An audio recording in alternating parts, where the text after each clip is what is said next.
So, yeah, I don't have a lot to say, but I'll just That's run what through them and then we'll Yeah, yeah. No, hey, no worries. Good afternoon, everybody. You all never see what's going on behind the scenes, but we're always having a good time and a wonderful conversation. So, welcome to Realtors Roundtable on this thankful Thursday, albeit a wet one. It's been wet the past couple of days here, but I'm always grateful for the rain as well, because we need all of those things in our life. For you, Cleon, how is your day going today?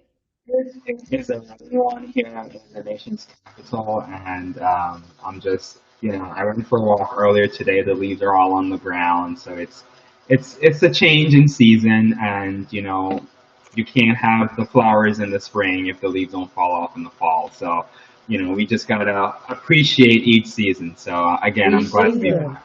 Glad to be Look back. at you. You coming in here profound already. You said we gotta appreciate each season so that we can get the maximum benefit out of wherever we are, whatever season we happen to be in. I am calmly determined. The realist, thank you guys so much for being here with us today on Realtors Roundtable. And I am joined by my brother. Now let him introduce himself.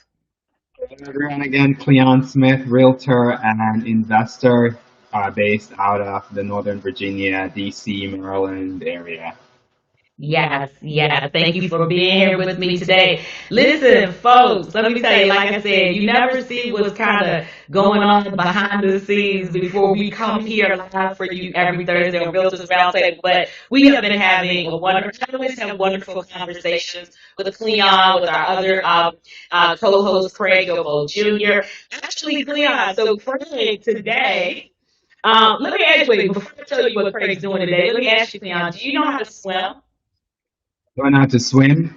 Yes. Yes, yes, I do. Okay, okay, yeah. And I am the daughter of two veterans that served in the Navy. So shout out to my mother and my father, rest his soul. And so, I never even thought twice about swimming because it's just, I've always been a swimmer. But there are many, many adults that Hmm. don't know how to swim. Yes. And I was surprised by that. However, Craig is not one of them. But he is doing daddy duty today. So his babies are taking swimming classes today. And I was so excited when I heard that because I really do feel like knowing how to swim, especially for children, is like one of those first lines of defense. But the funny thing, so here's a more profound life lesson. Babies know how to swim anyway. They just innately, and he was telling me about this famous instructor, I guess, for babies, who literally just like threw the babies in the water. Let me tell you, Cleon, you can throw my baby in the water if you want to and see what happens. But but they just know what to do. They just know to float and they flip over. I took my own baby to swimming classes when she was a baby, and I used to freak out because I was like, "Oh my gosh, her face should be going in the water." And the instructor's like, "Yeah, yeah, she knows what to do," and she did. She did. So I think as we uh, grow and age and have experiences, we lose that innate childlike just knowingness where we just know that we know what to do. Like we start having these crazy conversations in our head, right? Like, wait, I can't do that. How dare I aspire to build wealth for myself and my family? How dare I think I could do this thing? Like, those crazy conversations where as children, they're just like, yeah, I can do that. I can do that. So yeah, I thought that was funny. So shout out to our brother in the industry, Craig. We had a great segment last week. A lot of people had reached out, asked additional questions. Scott really gave some wonderful information. For those of you that may not have been able to join us last week, Scott Moon of WEI Mortgage was here with us. And let me tell you something. Scott dropped gems. He gave so much good information. Scott is definitely a friend of the Realtors Roundtable, and his information is on that video from last week. If you haven't had a chance to watch it, of course, at the end of this one, it will be suggested for you. So please make sure that you go over and watch that replay. And of course, as always, all of our information is there in the chat.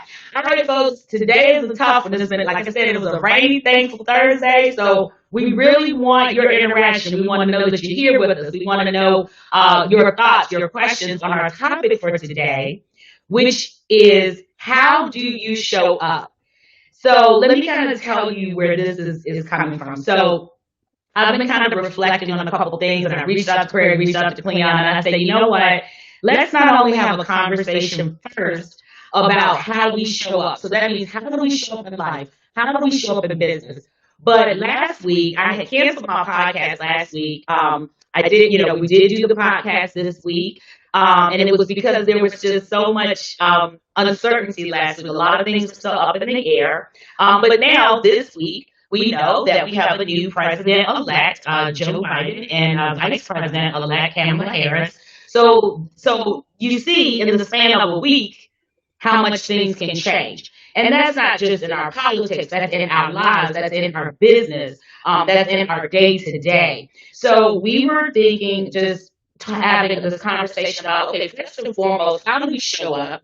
Because the way we show up in all those factions of our lives then makes a difference in how we then forward our asks. So when I say our asks, those things that as good folks who are figuring out living and navigating life, that we should be able to say, hey, I should be able to ask for this, and I should be able to expect that I'm either going to have this thing or some version of this thing actually happen. So that was kind of where our thoughts have been, for this segment, for this week. So hopefully, as we get into the topic, you'll kind of share with us not only how do you show up in your own life, but also what some of your top asks would be for the new administration that will be coming in now. I think is less than 69 days. So that goes by fast. I mean, heck, we're almost at Thanksgiving. So time waits for no one. And so these days moved on. Oh wait, but Cleon, in my mind, I'm still going to be a comedian. I'm still going to be a comedian on stage, right? Okay, so I have a joke. How many agents does it take to change a light bulb? And put it in the chat if you think you know the answer as well. How many real estate agents does it take to change a light bulb? What would you say? I I guess it depends on how many bulbs. I'm just being silly today. That's a good That's one. good. Can we come back to me? Can we come back to me? We can come back to you. Does anybody in the chat have a guess? How many real estate agents do you think it takes to change a light bulb? Does anybody have a guess? Going once, going twice. How many real estate agents? And look, folks, don't Google it on your phone. This is just a question. Okay, so here's the answer to the joke. It takes six.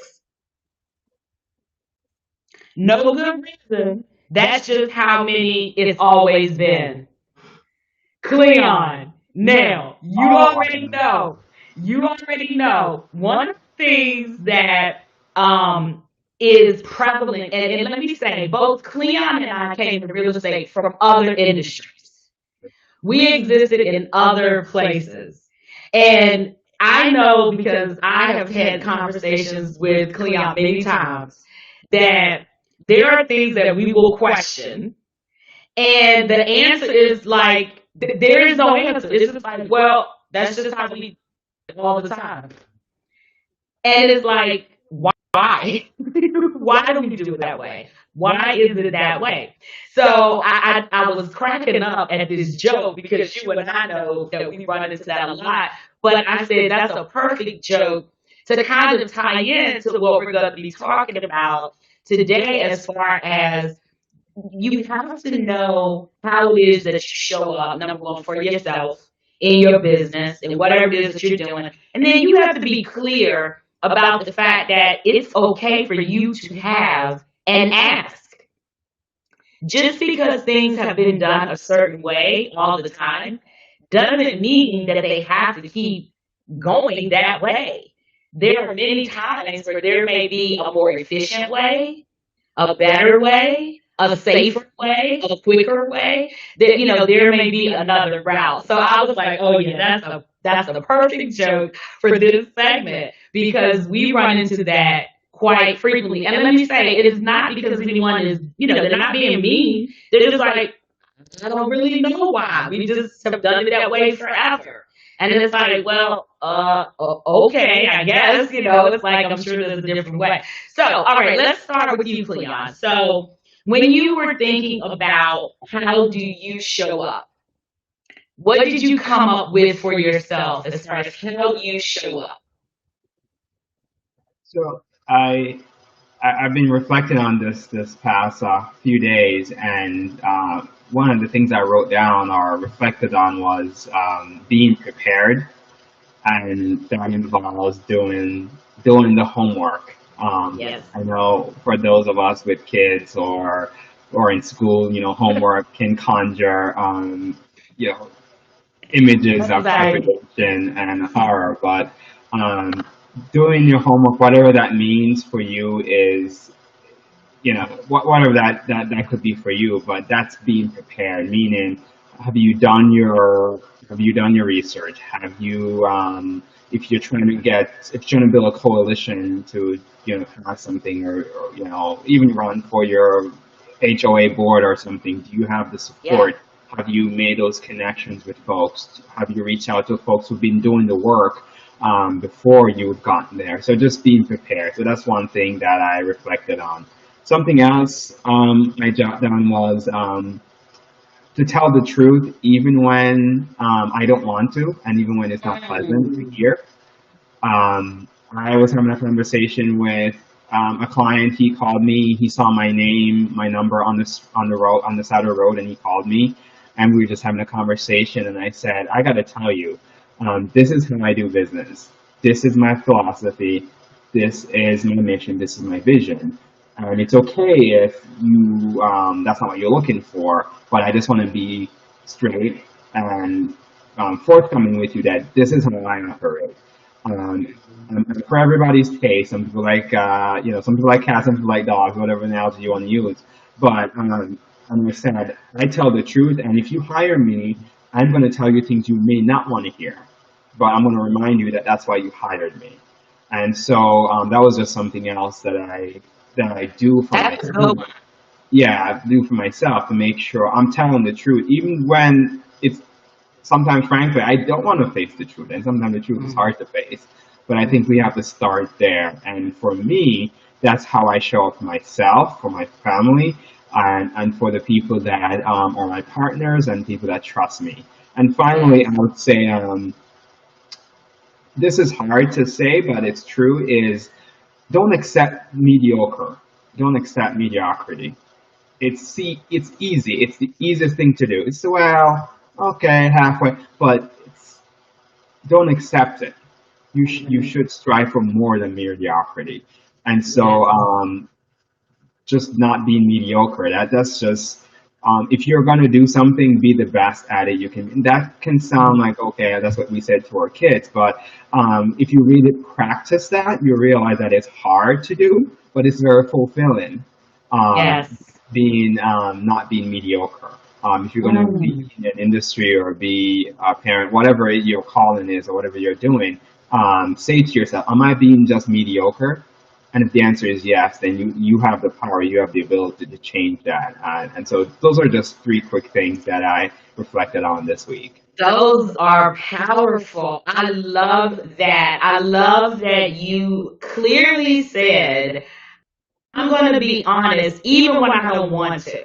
And trust me, there are so many times in the course of not just us doing business, but even in the course of our living, that it's like, I don't want to have to say this, right? I don't want to have to tell them.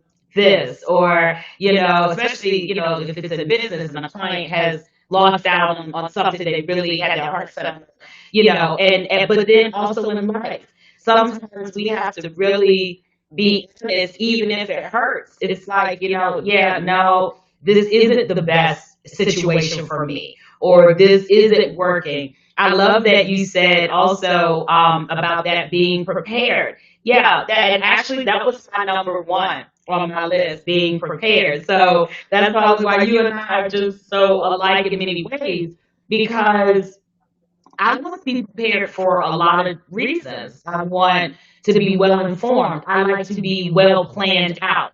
So we know that even though we plan a lot of things, things can go off track. But in my opinion, when I have a plan, it allows me to have the flexibility to pivot. So that kind of helps me secure how I'm moving in life and in business, because we do a lot of things. We do a lot of things, and so I like that you have prepared on your list, and I love that you were talking about not accepting mediocrity, and you weren't even starting with anything external. Here's the thing for me: nothing should be external first. You can't accept mediocrity for yourself. Hmm. Because when you do those things for yourself, then you darn sure won't accept mediocrity from anybody else. So until we are doing that self work and looking at self, I love that. Cleon, you had a great list. You had a wonderful list. Like I said, you and I shared being prepared. And have, so for me, I like I said, having a plan. My number two was being optimistic. And I say that because there are many things that not only that we face in business, but then there are many things that I face in life as a woman, as a black woman, as an entrepreneur. I mean, there's so many things that we face. There's so much negative talk that we hear. Just so many things that we have to combat. And we tend to have to develop some really tough skin. But even with that, I always go into something optimistic about now. I'm not saying that because I'm optimistic, I am polyamorous. I'm not a polyamorous, right? So I don't feel like, oh, because I'm optimistic, everything's going to turn out the way I think it's going to turn out. No, I'm optimistic because I'm prepared, number one. So I already know I'm going in there with the deck stacked. But number two, I'm optimistic because either I'm going to get a good outcome or I'm going to get a good lesson. Either way, I'm good with it either way, because we know that there are many things that we often will walk away from, whether it's business, a friendship, a relationship, a job. There are many things that we have to walk away from. But again, I maintain that optimism because I'm like, hey, I'm grateful for the experience. I'm optimistic for what's going to come. So that was my number two. Now, my number three, it's quite ironic what you and I were talking about before we came on the live, because my number three, as far as how I show up, is that I show up for myself. I check in on Carmelita's needs first. And for the listening audience, Cleon shared with me a wonderful quote from a podcast, right? You said it was from a podcast, Cleon, that you listened to. Yes, it's a podcast host that he has this tagline that he always says, and I shared it with you. And the tagline was, you have to be selfish so that you can be selfless. Is that right? Is that what it Yeah, was? so it's a reference to taking a time out for yourself each day, to as you say, check in, and being selfish with that time and with that effort, so you therefore have the rest of your day to be selfless with all the people that you're going to come across. Because as we were saying offline, if you don't have enough in your tank, whether that's gas or anything else, love or commitment, if you don't have enough inside the tank, it's very hard to draw from that. If you don't have enough money in the bank account, it's very hard to, put a withdrawal there. So Yeah. it just goes to that fact that you got to fill yourself, fill your energy, fill yourself with whatever you need in order to then take it out. And so it just Yeah. goes to that fact of being selfish first, so you can be selfless. I know it sounds counterintuitive, and some might disagree, but if you kind of break it down and internalize that lesson, I think there's something there for all of us we can learn from. And I'm going to challenge that. I feel like it shouldn't be counterintuitive at all. I feel like it should be our way of operating because when we're able to check in with self, when we're able to take care of self, that's what gives us the ability to go forward, to function with clarity of thoughts, right? Because you don't want your thoughts all clouded. You want your physical well being to be good. You want your mental well being. I'm grateful for my intellect. I'm just grateful that my mind has sanity, right? I'm grateful for that. I'm grateful that I can move, that I woke up, that So until you are able, like you said, to have a full tank for yourself, you have no business running around here trying to give to all these other people. And I love how, you were talking about not accepting certain things, especially not accepting mediocrity. Don't accept the fact that people will allow you to give with half of a tank. Those jokers will take whatever you got in your tank and keep it moving, and you're left on the side of the road with nothing. And I think for too long, many people operate, with half a tank, heck, a quarter of the tank, really, and they keep trying to give to other people, thinking that in some way is going to fill them up, and it doesn't. When people, so this is why we're asking you, audience, and we want you all to reflect on this after the show at some point as well. How do you show up? Are you that person who says, because you also said, Cleon, you show up that way for yourself in business, for your partners, because I know you show up that way for me, for your family. So are you the person that nobody wants to do business with? Because when they ask you to do something, you never get it done. Like you don't want to be that person. And that goes back to what you're saying. Stop accepting mediocrity. Don't accept it for yourself. Because when you accept mediocrity in what you do, then you're out here giving out mediocrity to the world. Nobody wants that. Nobody has time for that.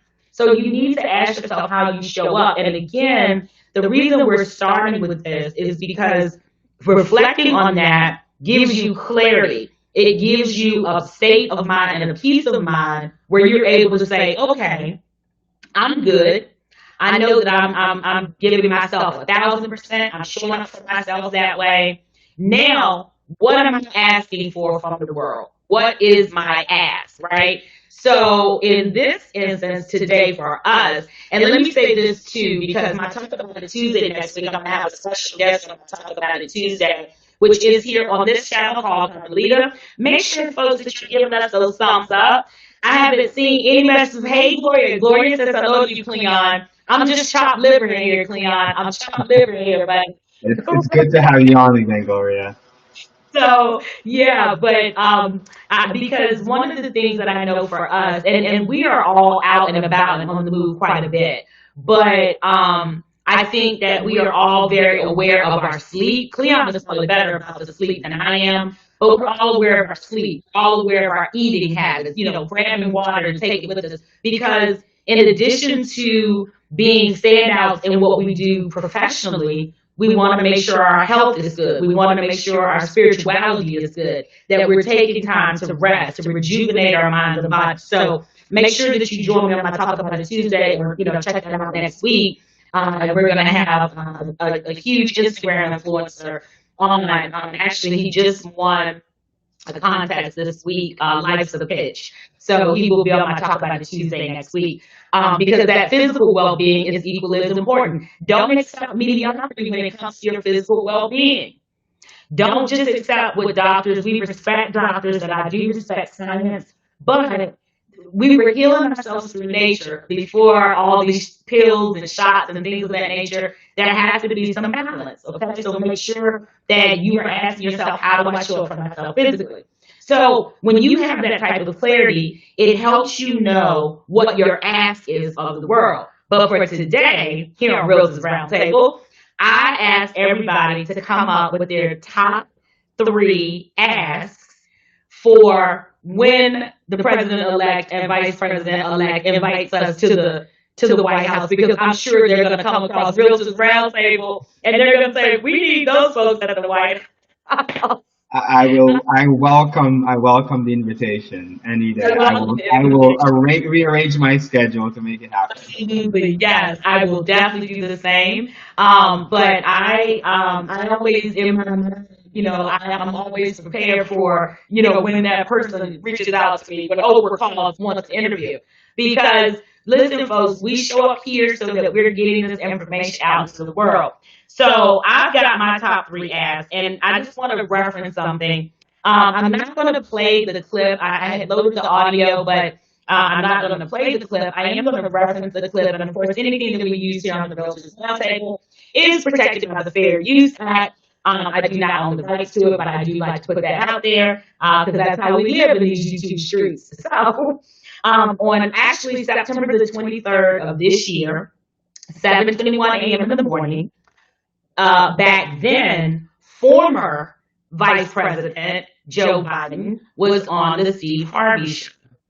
And he basically was talking about what he wanted to implement if back then in September, if he had been, if he was elected to president.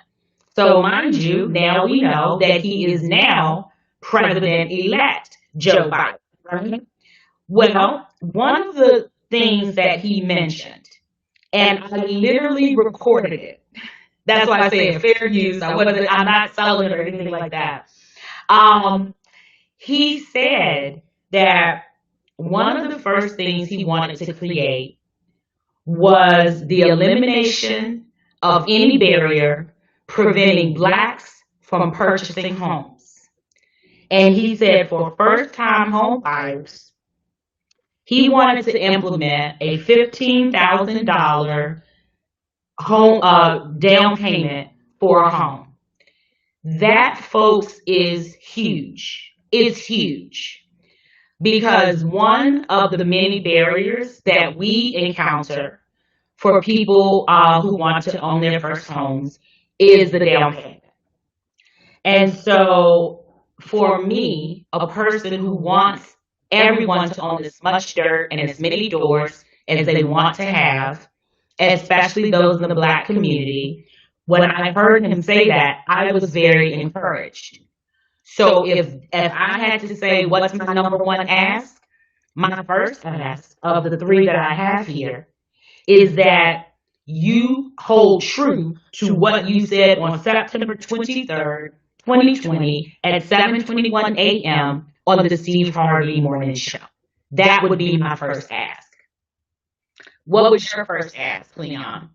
So in the same vein of your what you're saying is one of the things that I jot down was taking a broader view of housing and making it saying housing is a human right, right? We have a right to shelter. We should have a right to clean, affordable shelter, right? It kind of goes hand in hand with, security, food, medicine. We need shelter, and so that's something that I would really want to see us do a better, this administration, throughout the cabinet positions and so on, is to focus on that idea, which is not radical. It's basic. It's not radical that shelter is a human right. We have a homeless, unhoused crisis here in our country, and here I go, for us to be one of the most richest countries in the world, and we cannot shelter our citizens. What does that say about us? So I think we need to start there. That shelter, housing is a human right. I love that. Oh my gosh, that's a bumper sticker. Shelter is a human right, and it's so fun. So that's just how our platforms all roll together. Because on the Realtor podcast yesterday, I was sharing a segment from The Color of Law by Richard Rothstein, and I was sharing specifically from a chapter where they were outlining basically the government's perpetuation of propaganda and the implementation of laws that made shelter a basic right for white families, but not for black families. Right? So that in and of itself shows you that shelter is, and actually, and back then, former Vice President Joe Biden, now President-elect Joe Biden, on that same segment, he even said that home ownership is the first foundation of building wealth. How many times have we said this here? How many times? As a former educator, I know the value of what you just said, that shelter is a human right. For our children, shelter matters. They need to know that they have a home they're going to come home to every day. They don't need to worry about being evicted, not knowing where they're going to go, not having a space where they can do homework, where they can create memories with their friends. Shelter matters. I love that you said that, Cleon. Shelter is a human right. That's big. That's huge. And I was about to say that's a movement. That's kind of reminds me of my OYO movement, my own your own movement. You Yeah. have to own your own home. You must own your own thoughts. You must own your own, feelings, your own spirituality, your own emotions. You must own your own. Like that's a movement. That is really truly a movement. And I just want to say for the audience, Carmelita and I did not discuss these. We Uh, did.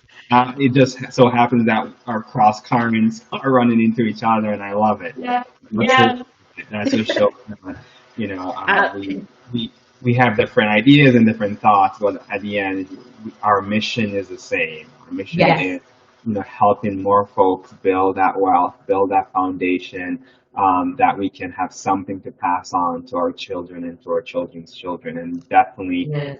anything we can do while we're up on this earth, help, Mm-hmm. stand on the shoulders of those who came before us, and then build Absolutely. that foundation so others can stand up on ours. We are just so glad and feel a sense of,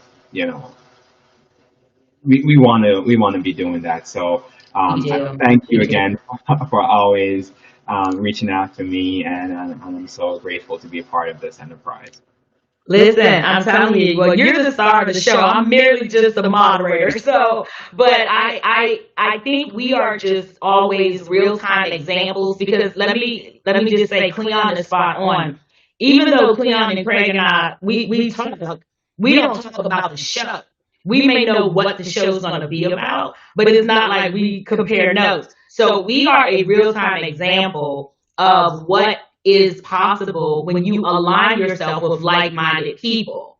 And like Leon said, we don't all agree on the same stuff all the time. However, our fundamental core all comes from the same thing: that desire to help, that desire to educate, and to bring as many people into this wealth building, generational wealth building foundation as possible. What was your number two ask, Leon? So, um, in the same vein of shelter is, and what you were discussing earlier about, the $15,000 down payment assistance is, this idea, this is a reality of housing discrimination, because we know it's a barrier, it stands in the way. So if we can really commit to rooting that out, to the laws that are already on the books, to holding banks accountable, to holding insurance companies accountable, to put some people in jail, because some people, I'm sorry, some people deserve to go to jail because of the wrong. I Exactly. mean, if we say if we're a law and order country, let's enforce the laws, right? I mean, we can't be. I hate to get political, but I just have to say this. We can pick and choose the laws that we enforce. If we're going to enforce certain laws, then we need to enforce all of them. If we're not That's a right. country of law and order, that's fine. We just need to stop saying that. That's You know, yeah. Pick one. pick one, right? But the laws on the books for housing discrimination, there's some really good ones out there. Some of them need to be Yes. tightened up. But if we just merely enforce the ones that are there, it will go a long way. A long. I mean, I hate to read stories of real estate agents redlining. It still happens in 2020. It should not 2020. be happening anymore. You know, Mm-hmm. the organizations that those people are part of, I'm sorry, they should, come down with enforcement actions because they have it. They wrote it, and we agreed to we agreed to these things. So you know what I Yes. mean? Like we really need to do a better job of, really rooting out housing discrimination because Absolutely. it's wrong. It's denying people wealth, and it should Mm-hmm. stop. Period. Period. And I mean, and it was really designed that way. And I shared on the podcast yesterday, and I know you probably had the same experience. We can go, to the county records office to look up a deed, and these deeds are still saying, you can't sell this house or this land to black people for 8 zillion years. Like, get out of here. You can't write covenants like that anymore. They're not legal. Now, let me just say, don't go freaking out, people. Yes, these things, title, this is why you need good title companies. A title company will reveal that in their title search. It doesn't make it enforceable, but just know that it's been this way for hundreds of years. That yes, those covenants do still exist. However, as Cleon pointed out, that when the laws that are on the books are not enforced and things, and I think some of that can be kind of twofold. Like if people don't know what to do when they know they've been discriminated against. I think that is part of why we show up here on Realtors Roundtable. And that's why we say, listen, our information is in this video. We're not hiding anywhere. You can email any of us, reach out at any time. We can, if we don't know, we'll guide you in the right direction. But I think what I have grown weary of is the fact that for some reason people just think, well, maybe there are realtors because we know just like there are realtors out there that are practicing redlining behaviors.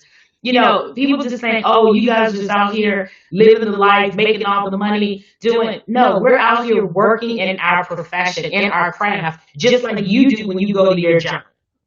So, so it's not like we're not earning our keep out here. But it's just that people feel like, oh, I don't want to work with a realtor. I can do it myself. Right? Okay, well, good luck with that. But, what we're saying is we're out here not only getting this information, giving you this information, telling you that we want to work on your behalf, letting you know all the things that we're able to protect you from because we've been out here fighting these battles, and even with all of that I mean, we've all sat around those agent tables, where people are like, oh, well, I can't even get my own family to do this. I mean, like so we've all heard those stories or had those experiences. But I think that is such of a good one. Enforce the laws that are already out here, and like you said, holding people accountable, even the associations that we pay money to, holding them accountable. I like that. That's a So good what was one. your number two? Go ahead. So my number two was he also in that same segment had mentioned increasing these community development funds. So let me tell you, I'm gonna keep you on some low key game on that. These community development funds have never gone anywhere, right? It's just that the administration in power kind of denoted where they wanted the money to go. So, kind of to your point about enforcing the laws, when you set up billion-dollar funds, you need to make sure that you are very specific about where it's supposed to go. So, because of what the current administration, they interpreted, air quote, where those funds go in a manner they wanted to interpret them. So they were giving those funds to a business or a bank or organization that may have been in the community, but it didn't mean that particular entity poured into the community. So, like in Chicago, I've been on this whole drill music thing here recently, but it kind of took me down this rabbit hole of real estate when you've got all these young rappers and kids dying in Chicago in this 70 block real estate radius of all these, buildings, some of which are now abandoned, some of which they tore down because, they're slowly but surely pushing out the low socioeconomic families that are there. They're not protecting them from the violence. It's just a cacophony of a mess. That is where those community development funds should have been going. They should have been going to areas like that where there were banks lending to organizations, black, brown, whatever, nonprofits that were doing the work in those communities, buying those buildings back, making them livable. Like you said, shelter is a human right, right? But that's not where we don't know where all that money went. And so he said that not only is he going to definitively denote where that money is supposed to go, he's going to up the ante to something like $140 billion. Do you know what $140 billion can do in a lot of these communities? I don't care if it's Chicago. I don't care if it's Detroit. I don't care if it's Atlanta. I don't care if it's Portsmouth, Virginia.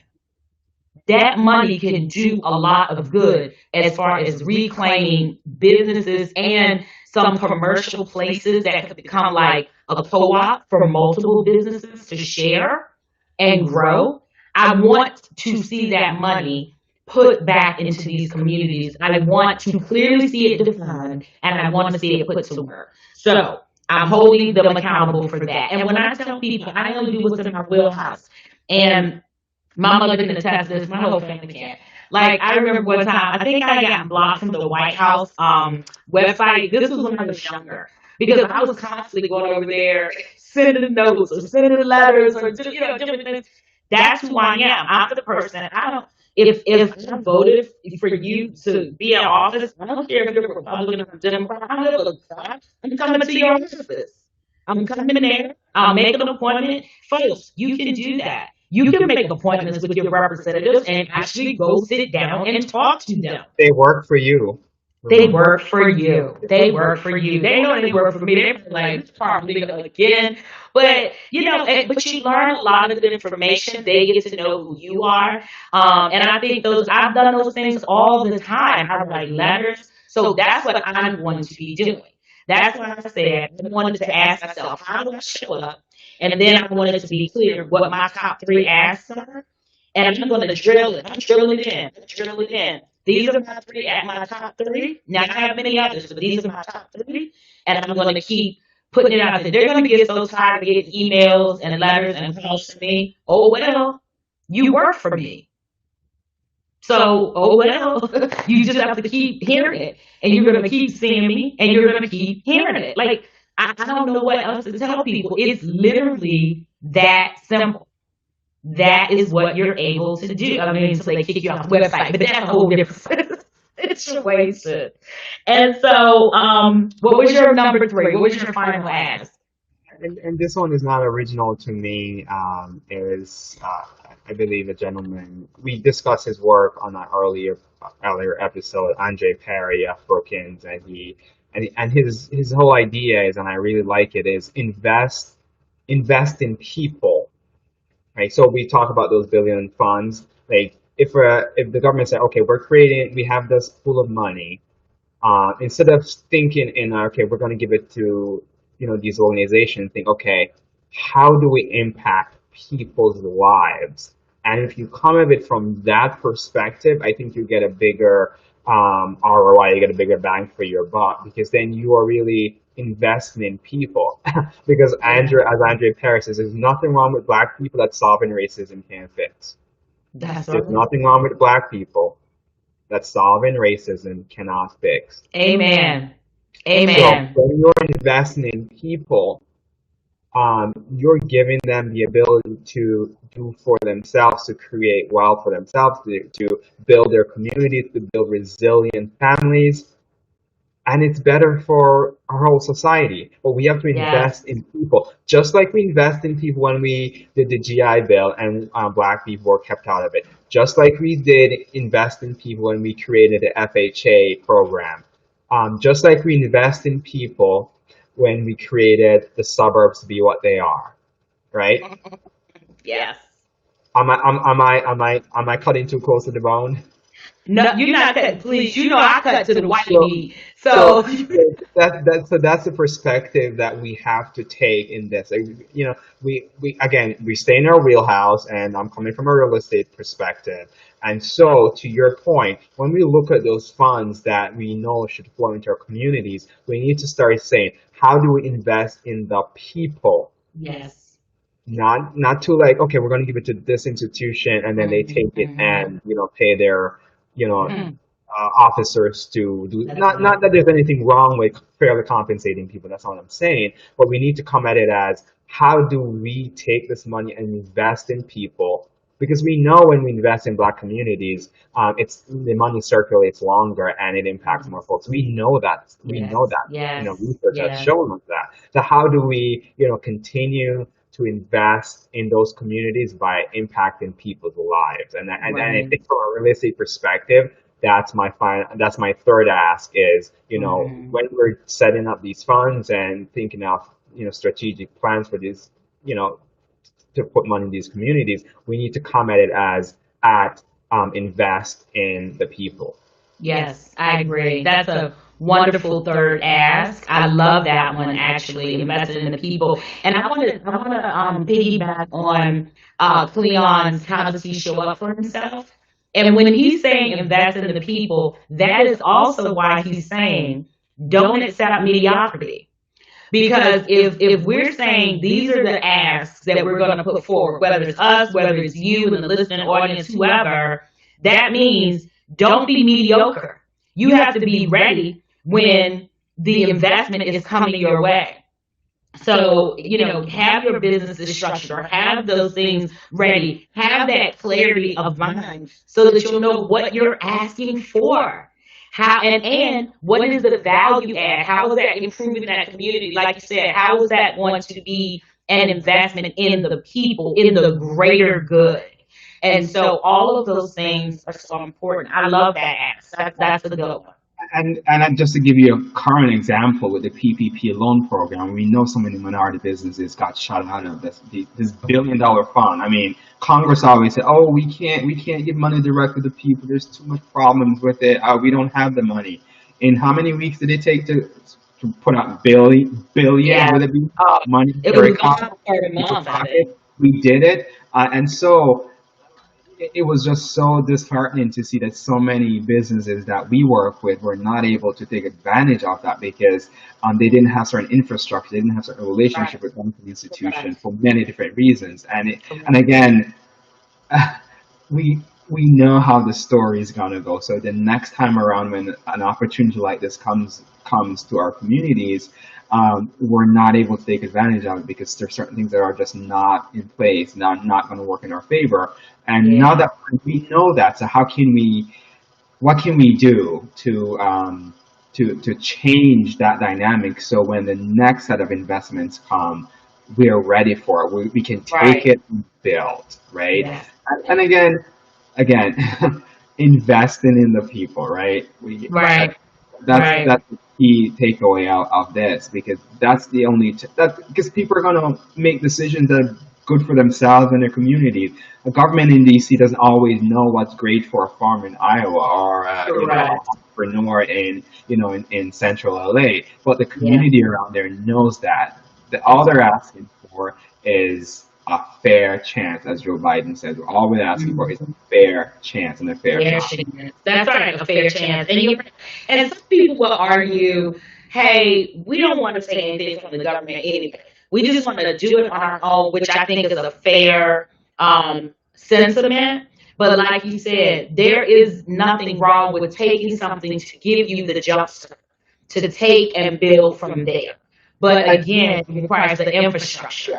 And I'll just push that on that a little bit. I mean, name an industry that doesn't get government support in our country. Name it. So I I mean, can't think of one.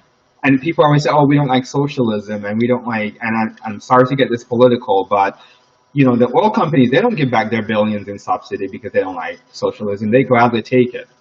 The car industry that we bailed out, I mean, the All government the held time. stake in the three major U.S. car companies. So for us who say, "Oh, I don't want government in my business," guess what?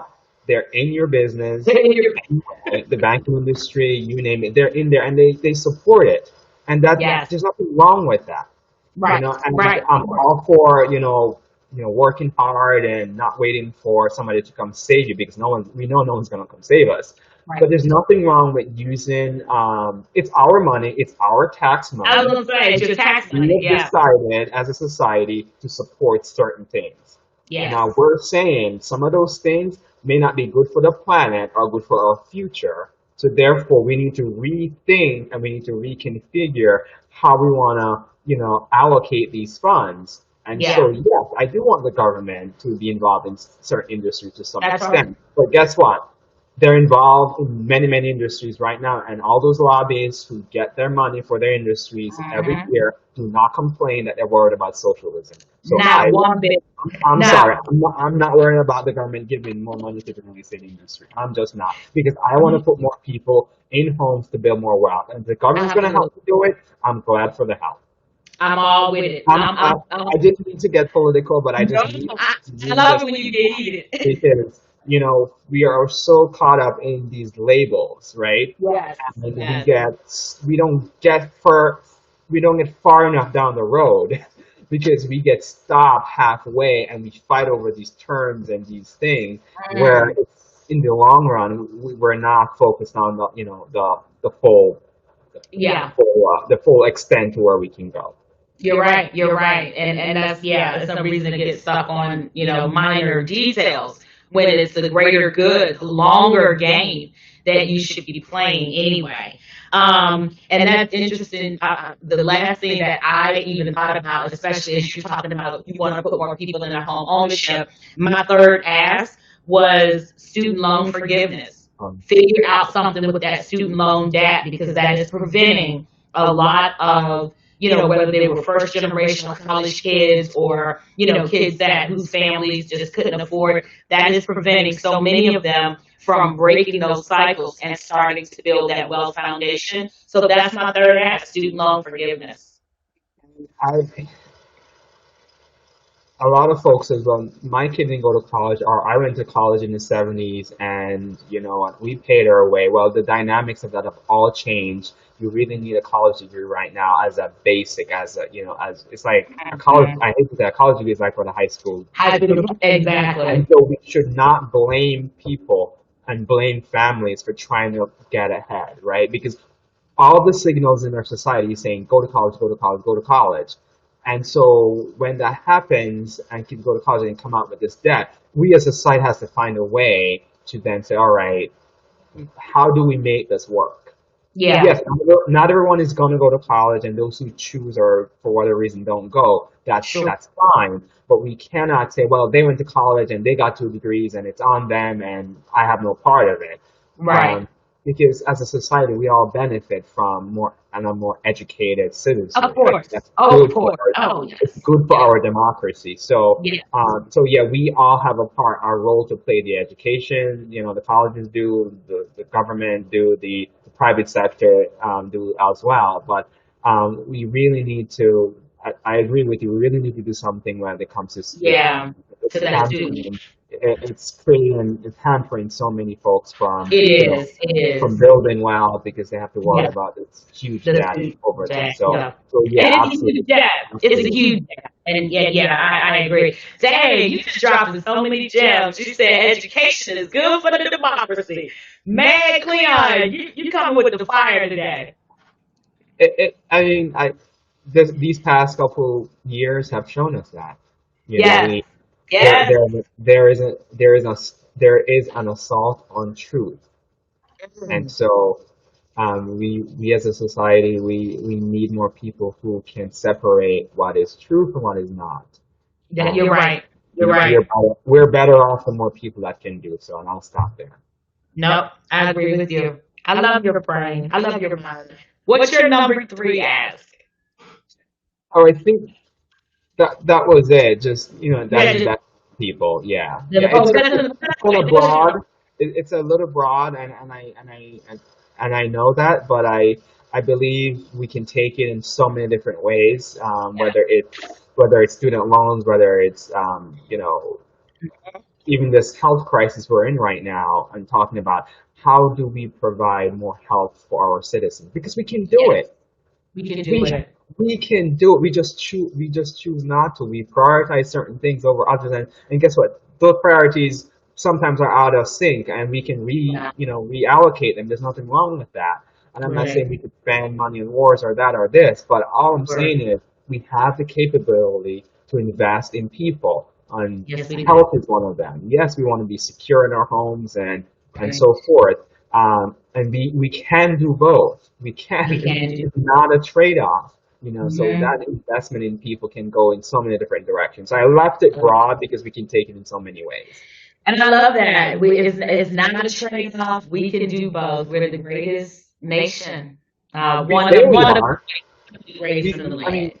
we say we are. So if we Yeah, truly that's what I said. if we Yeah. truly believe that, then Let's show it. let's show it. Let's show it. Let's show it. Show it. Yes. Folks, oh my God. Where did that hour go, Cleon? This time flies by every week. I just love talking to you all every week. And thank you guys in the audience for joining us today. Please make sure that share this podcast with folks. Definitely encourage them to watch the replay. Leave us that thumbs up and make sure you're hitting that notification bell for all ALL so that you will know every time that we are live or when we upload gosh, when we upload segments. I'm sorry, just my brain was still swirling over all of this good stuff from today's segment.